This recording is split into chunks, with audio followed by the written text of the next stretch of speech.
সবাইকে জয় যিশু।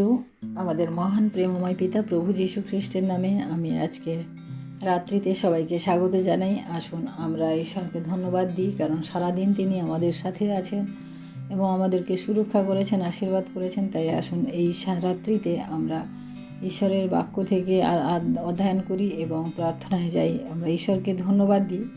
আসুন আমরা ঈশ্বরের বাক্য পাঠ করি। আমি আজকে পাঠ করব 2 কোরিন্থীয় তার 5 অধ্যায় 17 পদ।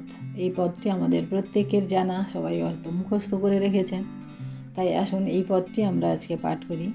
ফলত কেহ যদি খ্রিস্টে থাকে তবে নতুন সৃষ্টি হইল, পুরাতন বিষয়গুলি অতীত হইয়াছে, দেখো সেগুলি নতুন হইয়া উঠিয়াছে।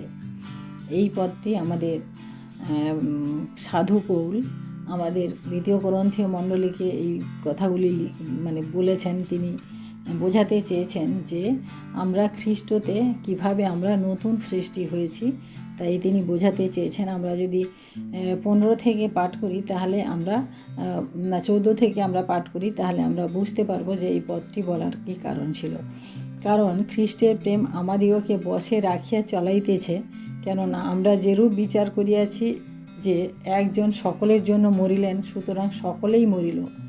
আর তিনি সকলের জন্য মরিলেন, যেন যাহারা জীবিত আছে তাহারা আর আপনাদের উদ্দেশ্যে নয়, কিন্তু তাহারই উদ্দেশ্যে জীবন ধারণ করে, যিনি তাহাদের জন্য মরিয়াছেন ও উত্থাপিত হইলেন। অতএব এখন অবধি আমরা আর কাহাকেও মাংস অনুসারে জানি না, যদিও খ্রিস্টে মাংস অনুসারে জানিয়া থাকি, তথাপি এখন আর জানি না।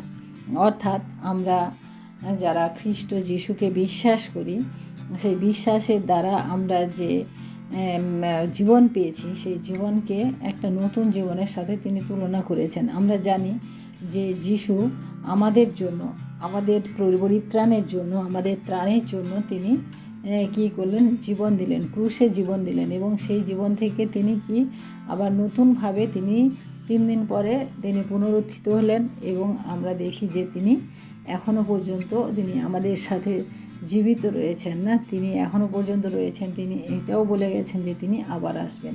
তাই প্রিয় ভাই বোনেরা, আমরা যারা খ্রিস্টকে বিশ্বাস করেছি, যা খ্রিস্টকে ঈশ্বর হিসেবে, খ্রিস্টকে আমাদের প্রভু হিসেবে আমরা যারা বিশ্বাস করি, আমাদের এটা আবশ্যক যে আমাদের পুরাতন বিষয় সকল, অর্থাৎ আমাদের খ্রিস্টকে জানার আগে যে বিষয়গুলি, সেগুলো যেন আমাদের জীবন থেকে অতীত হয়ে যায়। কারণ পুরাতন বিষয়গুলি নতুন, অতীত না হলে আমাদের নতুন বিষয় আসবে না। কারণ খ্রিস্টে জীবনযাপন আমাদের একটা নতুন বিষয়। আমরা এর আগে আমরা কেউ খ্রিস্টে ছিলাম না। আমরা হয়তো প্রত্যেকে আমরা খ্রিস্টকে জেনেছি, কারণ খ্রিস্টকে আমরা জানার পরে তাকে আমরা গ্রহণ করেছি এবং আমরা বাপ্তিস্ম নিয়েছি এবং আমরা তার সাথে নতুন জীবনে আমরা পদার্পণ করেছি। আমরা 2 কোরিন্থীয় 3 অধ্যায় তার 3 পদে দেখি, 3 পদ পাঠ করি।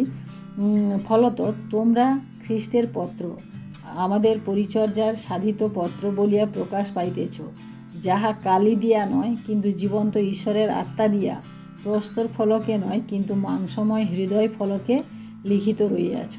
অর্থাৎ তিনি বলছেন আমাদিগকে তিনি এক একটা চিঠি ভাবছেন না, তার এই খ্রিস্টের যে পত্র, তিনি ভাবছেন খ্রিস্ট প্রতিমূর্তি হিসেবে তিনি আমাদিগকে তিনি তৈরি করেছেন। আমরা জানি যে জগৎ সৃষ্টির সময় ঈশ্বর কী করলেন? তার নিজের প্রতিমূর্তিতে মানুষকে সৃষ্টি করলেন, কিন্তু সেই মানুষ একদিন অবাধ্য হয়েছিল, সেই মানুষ একদিন তার নিজের পথ থেকে সরে গেছিল। তাই তিনি সে মানুষকে বিনাশ করার জন্য তিনি মানুষকে সৃষ্টি করার জন্য তিনি আফসোস করেছিলেন এবং তাদেরকে তিনি বিনাশ করেছিলেন। আমরা দেখি না, নোহের জলপ্লাবনের মধ্য দিয়ে তিনি সমস্ত পৃথিবীর তিনি ধ্বংস করেছিলেন এবং পরেও তিনি অনুশোচনা করেছিলেন যে এইভাবে ধ্বংস করা তার ঠিক হয়নি, এবং তিনি এটাও প্রতিশ্রুতি দিয়েছেন যে তিনি এভাবে আর পৃথিবীকে কোনোদিনই ধ্বংস করবেন না। অতএব তিনি ঈশ্বর মানুষকে সৃষ্টি করেছিলেন তার নিজের প্রতিমূর্তিতে, যেন আমরা তার মতো করে জীবনযাপন করি, তার মতো করে বাস করি। কিন্তু মানুষ তা করেনি। মানুষ তারা নিজে ঈশ্বরের পথ থেকে সরে এসে নিজের পথ অনুসরণ করেছিল, তাই তারা পাপে পরিণত হয়েছিল এবং তার দণ্ড হিসেবে আমরা দেখি নোহের জলপ্লাবনে আমরা দেখেছি। কিন্তু যিশু জনপ্লাবনের পরেও তো ঈশ্বর আবার তো মানুষ সৃষ্টি হলো না, নোহের দ্বারা তার পরিবারের দ্বারা আবার জগৎ সৃষ্টি হলো, কিন্তু সেই জগতের মানুষও ঈশ্বরকে তারা পরিত্যাগ করলো, ঈশ্বরের থেকে তারা অনেক দূরে চলে গেল।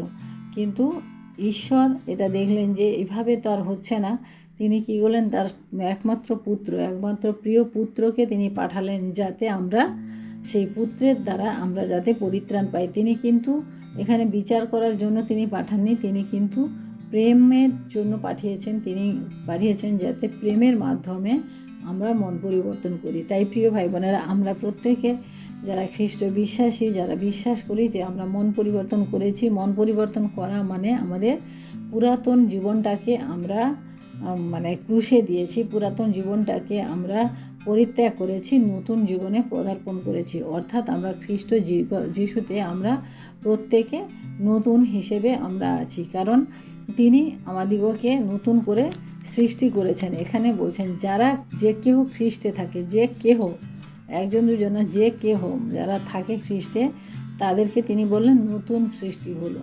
কারণ আমাদের পুরাতন যে বিষয়গুলি সেগুলোকে আমরা ফেলেছি, ফেলে তারপরে তো নতুন, পুরাতনকে যদি আমরা না সরাই তাহলে আমরা নতুনকে গ্রহণ করতে পারি না। তাই আমরা যারা খ্রিস্টে রয়েছি তারা আমরা নতুন সৃষ্টি হয়েছে বলে তিনি আমাদিগকে বলেছেন। আর সেগুলি কেমন নতুন হইয়া উঠিয়াছে, অর্থাৎ খ্রিস্টে জীবনযাপন আমাদের একটা নতুন সৃষ্টি। কারণ আমরা যারা খ্রিস্টে থাকি তাদের প্রত্যেককে ঈশ্বর চান যে তাদের মধ্যে যারা খ্রিস্টকে বিশ্বাস করে, যারা নতুন সৃষ্টি হয়েছে, তাদের মধ্য দিয়ে তিনি ঈশ্বর নিজেকে দেখতে চান। কারণ আমরা দেখি যে ঈশ্বর এটা চান যে আমাদের জীবন দ্বারা যেন আমরা তার গৌরব প্রশংসা করতে পারি, অন্যরা যেন বুঝতে পারে যে আমরা খ্রিস্টের সন্তান। তাই প্রিয় ভাই বোনেরা, আমরা যারা যিশুকে গ্রহণ করেছি মুক্তিদাতা হিসাবে, খ্রিস্টকে যারা গ্রহণ করেছি, আমরা আমাদের জীবনে পুরাতন বিষয়, পুরাতন স্বভাব, পুরাতন জীবনযাপন যা কিছু ছিল সেই সমস্ত কিছু আমরা পরিত্যাগ করে যেন তাতে খ্রিস্টেতে আমরা নতুন করে জীবনযাপন করতে পারি। সেটাই তার একমাত্র ইচ্ছা ঈশ্বরের, আর কিছু ইচ্ছা নয়। আমাদের ঈশ্বরের কাছে আমাদেরকে আসতে হলে বা ঈশ্বরের সাথে আমাদেরকে জীবনযাপন করতে হলে তাকে অনেক কিছু উপহার, অনেক কিছু বলিদান, অনেক কিছু করতে হয় না। কিন্তু আমাদের কি হচ্ছে, শুধু মন পরিবর্তন, এবং মন পরিবর্তনের সাথে সাথে আমাদের পুরাতন সমস্ত বিষয়গুলিকে আমাদের পরিত্যাগ করা। এটাই হচ্ছে আমাদের জীবনের একমাত্র উদ্দেশ্য, খ্রিস্ট জীবনের একমাত্র উদ্দেশ্য। এবং তাহলেই আমরা ঈশ্বরের যে ভাব, ঈশ্বরের যে প্রতিমূর্তি, সেটা আমাদের মধ্যে ফুটে উঠবে। এবং ঈশ্বর এখানে বলেন যে তার আমাদের জীবনে তিনি কি লিখেছেন কি দিয়ে, শুধু কালি দিয়ে, পেন কালি দিয়ে, খাতা কলম দিয়ে তিনি লেখেনি, তিনি মাংসময় আত্মা দ্বারা প্রস্তর ফলকে নয়, কিন্তু হৃদয় ফলকে তিনি লিখে রেখেছেন আমাদের নাম।